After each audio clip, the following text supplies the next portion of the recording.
Hello and welcome to Rise and Reflect with Smita. एक popular सी saying है, one who owns a home owns peace of mind. हमारा अपना एक छोटा सा घर हो, ये सपना हम सब ने कभी ना कभी अपनी जिंदगी में देखा है. We are here to turn this dream into reality. Real talk with real estate expert Isha Vaid. Hi Isha. Hi Smita, thank you. Thanks for inviting me on your show. And I'm very happy to share my experience and insight with you on your show. It's a complete pleasure. Isha is a property advisory working for more than 20 years or so, and she runs a company Homes. तो ईशा के experiences से अगर हम कुछ थोड़ा भी अपने लिए बेनिफिट हो सके तो I think nothing better than that, right Isha? Okay, so grounds up. सबसे पहले you hold a degree in marketing, right? Yes. तो अराउंड 20 years ago जब डिग्री आपके पास आई थी, you must have had hundreds of other options. Why real estate? See Smita, there are few things in your life which happens due to serendipity. So real estate का as a career आना वो serendipity थी, but to carry that thing till now, it's my choice. Because अगर मैं अपने आप को देखूं, by nature I am a very social person. Yes. I like to interact I with second people. मुझे मिलना अच्छा लगता है, बात करना अच्छा लगता है, और शुरू से डिजायर थी कि कुछ ऐसा करूं जहां मैं डायरेक्ट कनेक्ट कर सकूं. So in my company I was taking care of the financial services. तो जब रियल एस्टेट का ऑप्शन आया तब शुरू किया, लेकिन धीरे धीरे मजा आने लगा और वो अभी तक आ रहा है. So you're happy, completely satisfied with the profession you chose 20 years ago? 100%. Great, बहुत अच्छी बात है.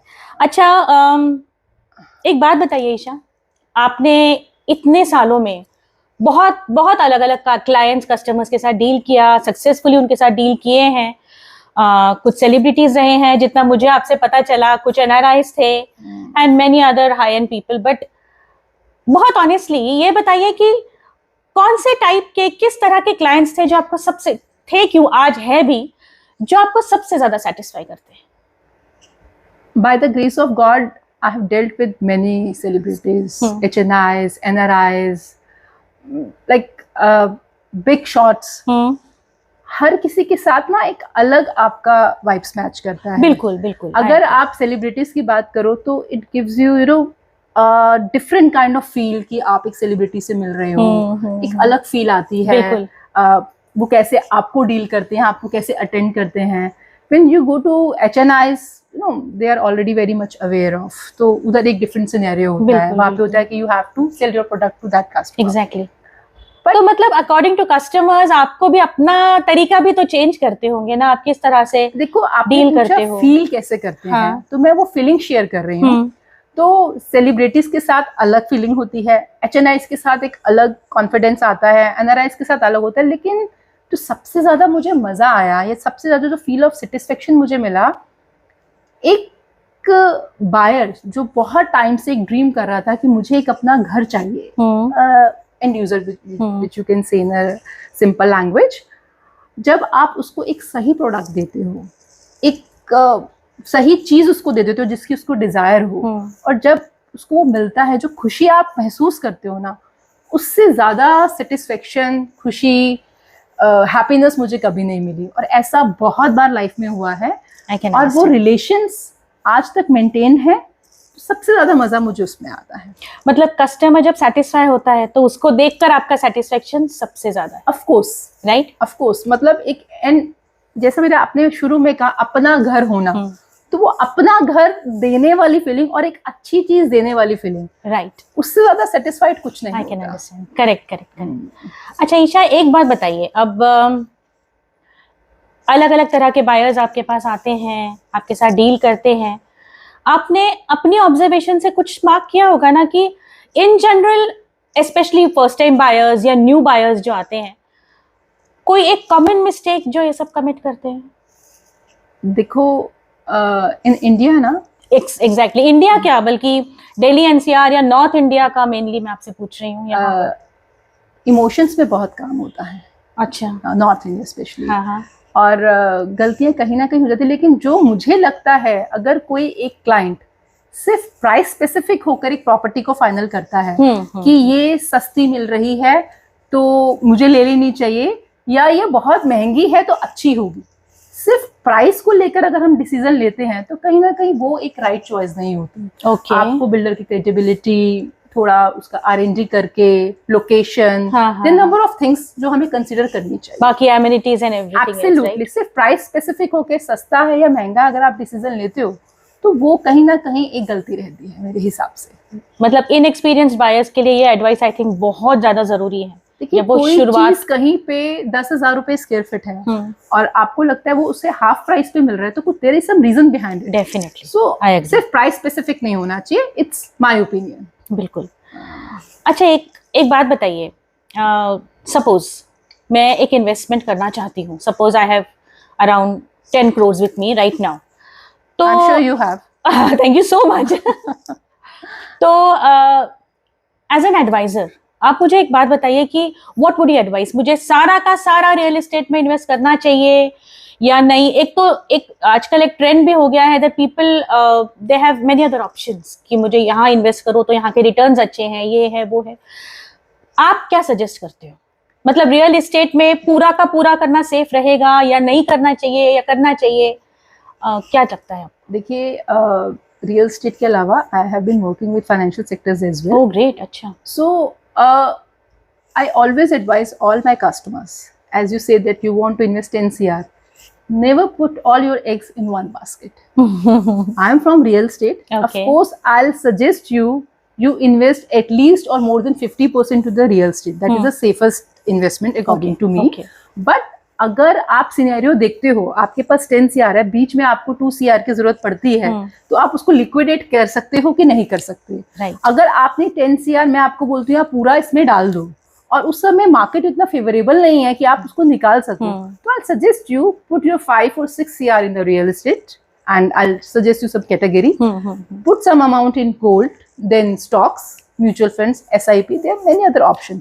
रेशियो आपको एक पोर्टफोलियो पे आपको काम करना चाहिए। Right. But right, always invest in real estate, that is the safest. Thank you Isha. I think बहुत लोगों को इस चीज का हमेशा रहा होगा, बिकॉज इन्वेस्टमेंट के लिए जब हाथ में होता है ना किसी के, तो एक डर होता है कि मुझे कहाँ करना चाहिए कि वो सेफेस्ट बेट रहे। So, अच्छा, एक बात बताइए, अभी करंट एटलीस्ट यहाँ नॉर्थ में, दिल्ली, NCR, यहाँ पर रियल एस्टेट का एग्जैक्ट इस टाइम करंट स्टेटस क्या है? देखिए, मार्केट अच्छी है। ओके, मार्केट अच्छी है, ये बायर फ्रेंडली मार्केट है। If somebody is looking for a home, हाँ, तो इस समय मार्केट उनके फेवर में है। द पर्सन जो आई थिंक 6 महीने साल से घर लेना चाह रहा है, उसको जल्दी में डिसीजन लेने की जरूरत नहीं है।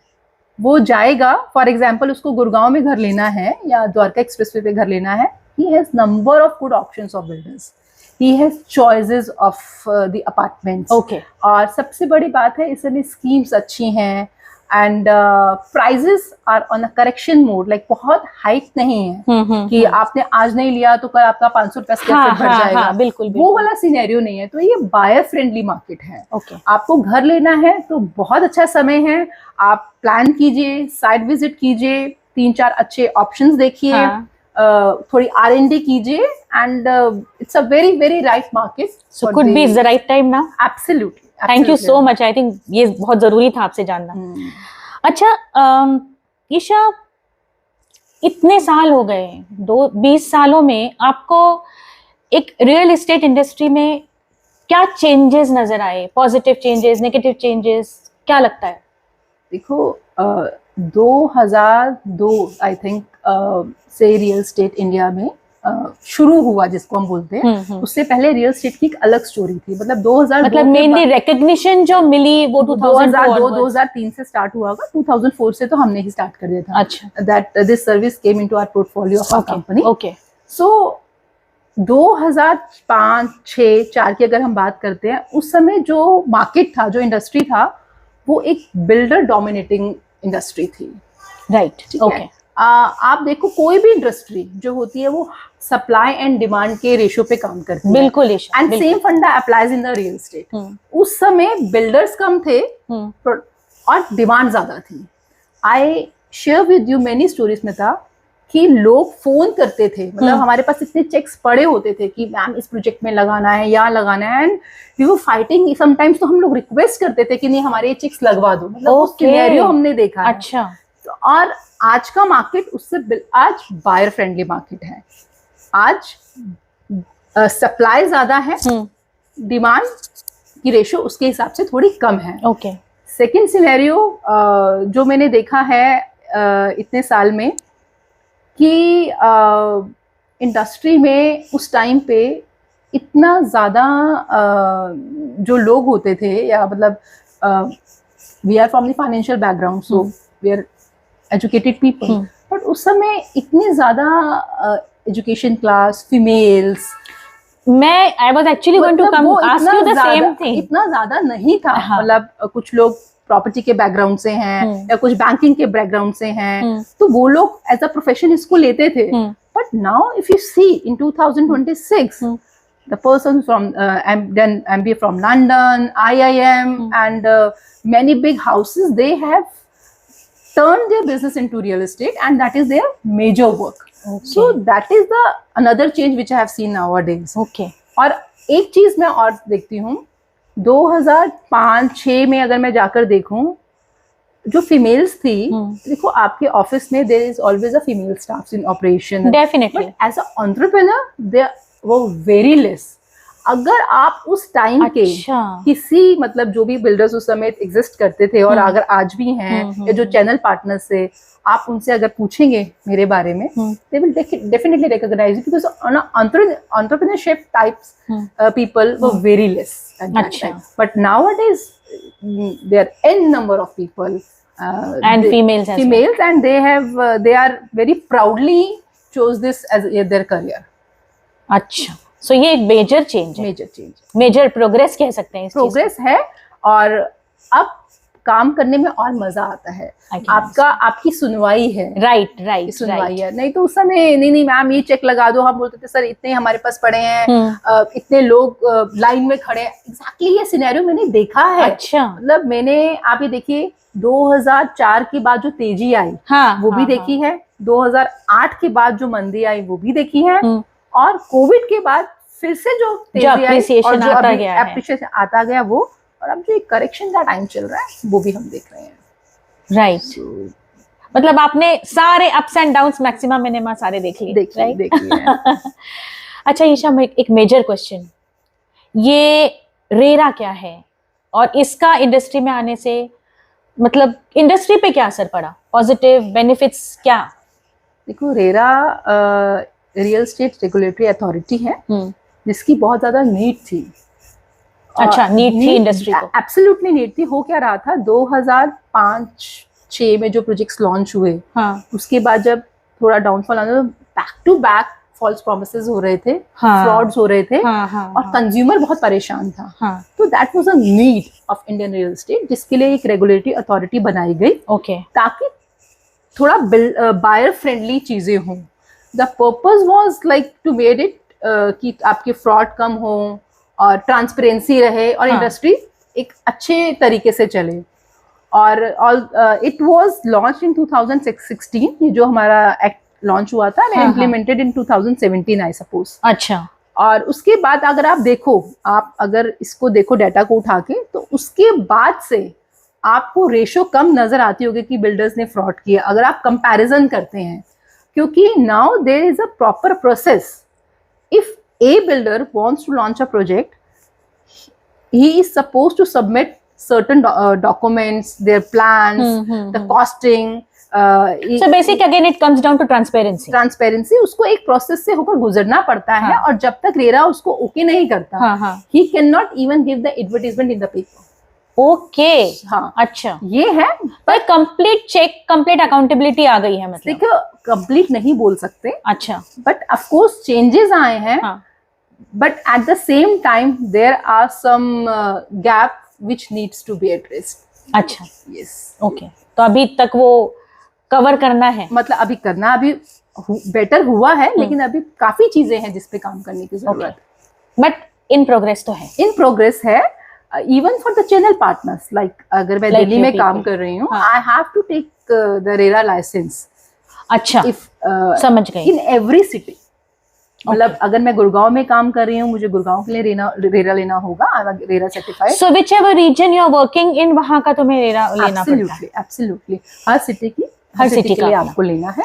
और उससे देखिए अच्छा है। हाँ। अच्छा इसलिए है कि अब जब इतने चेंजेस आए हैं और जब एक उस लेवल का क्लाइंट आपको डील करता है, आजकल एक जनरल क्वेश्चन पहले नेरेटको के लिए पूछा जाता था, आजकल are you RERA certified, so हमें अच्छा लगता है, yes we are RERA certified, not XYZ, you know, anybody. So it's good in few sense. Okay. But there is something which needs to be improved. Isha, rapid fire करें। Start. First question, obvious question है, what is better, flat और plot?